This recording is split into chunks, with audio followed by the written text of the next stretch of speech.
राम मंदिर को लेकर अमित शाह ने विपक्षी गठबंधन पर निशाना साधा। उन्होंने कहा कि राम मंदिर बनाकर हमने वोट लेने का कारण ही खत्म कर दिया। राम मंदिर की प्राण प्रतिष्ठा में विपक्षी गठबंधन नहीं गया। आज पूरा देश इनसे नाराज है। कांग्रेस वालों ने सालों तक इस मुद्दे को लटकाए रखा। हमने 5 साल में ही केस जीता, भूमि पूजन किया, प्राण प्रतिष्ठा भी की।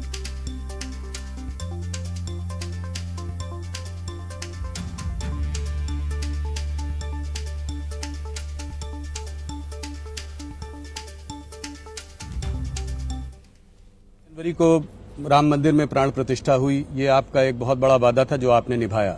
मगर ऑपोजिशन ये कहती है कि आज इस चुनाव में आप राम के नाम पर वोट मांग रहे हैं। देखिए, राम के नाम पर तो वोट तब मिलता था जब मंदिर नहीं बना था और हम कहते थे हम बनाएंगे। हमने तो वोट लेने का कारण ही समाप्त कर दिया।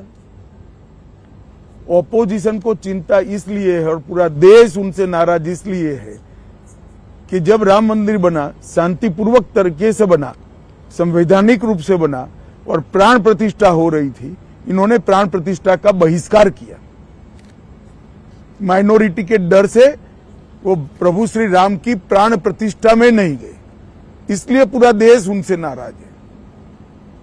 हमने कभी ये नहीं कहा कि राम मंदिर बनाया इसलिए हमें वोट दीजिए, मगर पूरे देश की जनता जानती है 70 साल से ये लोग अटका कर रखे थे।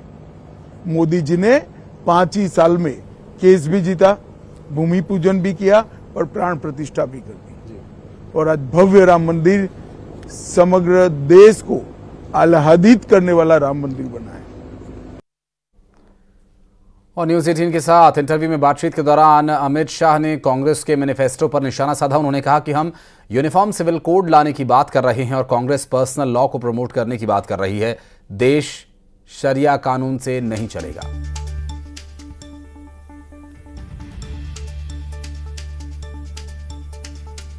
ये कैंपेन की शुरुआत हुई थी पिछले कुछ महीनों से। सरकार इकोनॉमी की बात कर रही थी, डेवलपमेंट की बात कर रही थी। जो चीजें अभी आपने बताई इसकी बात करके जनता के बीच जा रही थी। पहले चरण के बाद ये देखा गया कि थोड़ा ये तुष्टीकरण की ओर मुड़ा, थोड़ा हिंदू मुसलमान हुआ। आप लोगों ने कांग्रेस के मैनिफेस्टो को अटैक किया और कहा, प्रधानमंत्री ने राजस्थान में एक रैली में कहा कि जो है कांग्रेस का मैनिफेस्टो में अर्बन नक्सल की महक है, इसमें माओइस्ट वो ख्याल दिखाई देता है। तो ये कहां से आया? देखिए, हमारा दायित्व है कि हमारे खिलाफ जो चुनाव लड़ रहे हैं इनकी मंशाओं को हम उजागर करें। जी, आप मुझे बताइए, इस जमाने में कोई भी पॉलिटिकल पार्टी पर्सनल लॉस की बात कर सकती है क्या? क्या देश शरिया के आधार पर चलेगा? एक और हम हमारे घोषणा पत्र के अंदर, संकल्प पत्र के अंदर कह रहे हैं कि हम यूनिफॉर्म सिविल कोड लाएंगे। कांग्रेस कह रही है हम पर्सनल लॉ को प्रमोट करेंगे।